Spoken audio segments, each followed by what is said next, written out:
no one is quite as good at curb stomping hordes of monsters and chopping them into little bits as this guy. Welcome to MojoPlays, and today we'll be taking a look at the origins of Marcus Fenix. It never ends. Before we begin, be sure to subscribe to MojoPlays and click on the links in the description to vote on upcoming content. Voiced by the venerable John DiMaggio, Marcus Fenix is the main character of Epic Games' Gears of War series. As the son of Professor Adam Fenix and scientist Elaine Fenix, Marcus grew up in a very cushy environment. He was homeschooled until the age of 11 when his father decided that public school might actually be better for the boy who had actually become a bit of an emo from spending all his time in an empty mansion. Guess they didn't have singing silverware and talking mirrors. Sounds like we got a new objective. Control, this is Delta. Cancel Mayday. We've regrouped with Cole. Anyway, at the age of 18, Marcus, along with his close friend Carlos, joined the COG military to serve in the Pendulum Wars. The COG, or Coalition of Ordered Governments, is the political body which governs the planet Serra, where the Gears of War franchise takes place. During the Battle of Aspho Fields, which you can read all about in the aptly named Gears of War Aspho Fields novel, the COG were attempting to steal some secret technology, and Marcus proved himself to be a pretty damn good soldier. For his actions, he was awarded the Embry Star, but the accolade meant little to him since his close friend Carlos had died in the battle. I'll spare you the inspirational speech, Private. You know what to do. Yes, sir. All right, let's do this. Because of the loss of his dear friend, Marcus couldn't stand the thought of losing another loved one again. As such, he led an unauthorized rescue mission in search of his father. For disobeying orders and abandoning his post, Marcus was sentenced to 40 years in prison.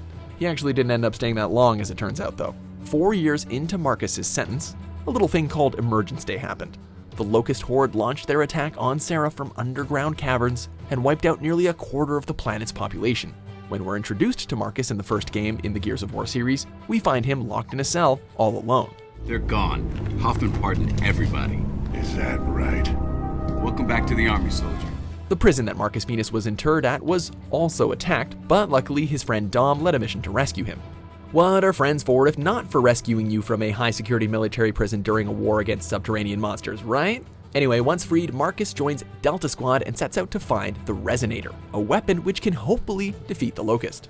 It was around this time that the COG realized just how low on soldiers and, well, other human beings they were, so they reinstate Fenix to the rank of Sergeant, which was a good idea on their part, since he goes on to save the world a couple of times. During the events of Gears of War 1, Marcus Fenix and Delta Squad would go on to discover the true extent of the invasion and seemingly defeat the Locust by jamming a light mass bomb into their tunnels with a train.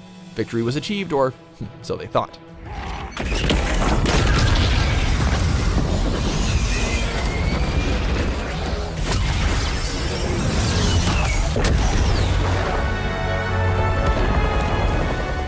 It turns out that the Locusts weren't defeated, because how else would there be a sequel? Come on. In Gears of War 2, Marcus would once again have to lead Delta Squad against the Locust. In a desperate attempt to end the devastating war, Marcus and Delta go after the Locust Queen and manage to kill the giant worm which has been sinking whole cities, culminating the adventure by taking down a giant exploding monster. How many video game heroes can say they've saved the planet twice? Well, most of them, but whatever. But life continues on, with or without you.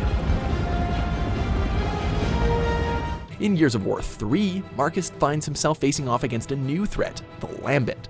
Close to the beginning of the game, he receives a message which leads him on a mission to rescue his long-lost father. Marcus eventually manages to find and reconnect with his dad, but not after losing his best friend Dom in the fight for humanity's survival. Dom! No!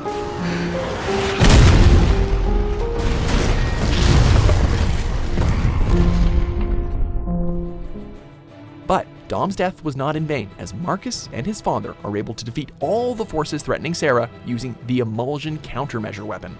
This war was finally over. What have we got left now? Tomorrow, Marcus. We finally got a tomorrow. But lastly, in Gears of War 4, aka Gears of 4, players assume the role of Marcus's son, J.D. Fenix, 25 years after the events of Gears 3.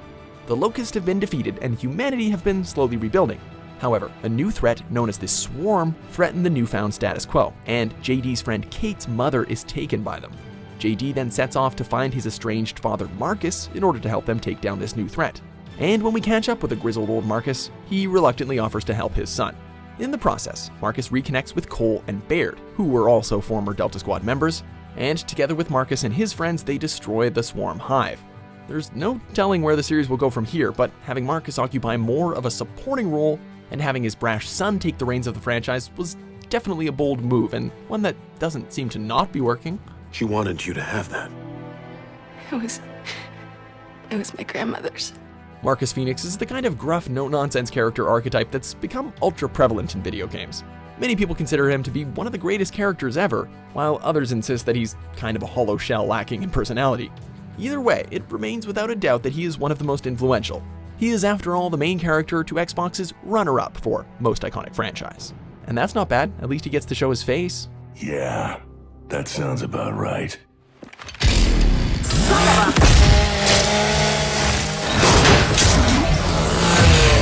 Holy shit!